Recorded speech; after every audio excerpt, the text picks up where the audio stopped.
Current affairs ২০২৫ সালের ফেব্রুয়ারি মাস। ২০২৫ সালের বর্ষপূর্ণ হিসেবে ঘোষণা করা হয় আবাসপত্র। কাজী নজরুল ইসলামকে জাতীয় কবি হিসেবে প্রজ্ঞাপন জারি করা হয় কবে? 15 ডিসেম্বর ২০২৪ প্রজ্ঞাপন জারি। আর কাজী নজরুল ইসলামকে কোন তারিখে জাতীয় কবি হিসেবে মর্যাদা দেওয়া হয়? জাতীয় কবি হিসেবে মর্যাদা দেওয়া হয় ৪ মে ১৯৭২ সালে। বিশ্বের কতটি দেশের সঙ্গে বাংলাদেশের ভিসা অব্যাহতি চুক্তি স্বাক্ষরিত রয়েছে? ৩০টি।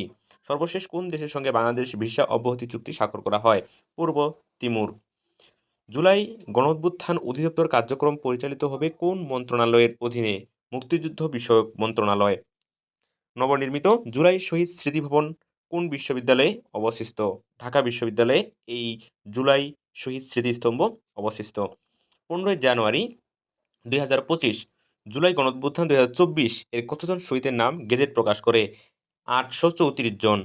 পটুয়াখালী তাপবিদ্যুৎ কেন্দ্রের উৎপাদন ক্ষমতা কত মেগাওয়াট?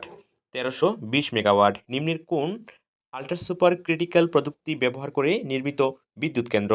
পটুয়াখালী তাপবিদ্যুৎ কেন্দ্র, পায়রা বিদ্যুৎ কেন্দ্র, মাতারবাড়ি তাপবিদ্যুৎ কেন্দ্র, সবগুলোই।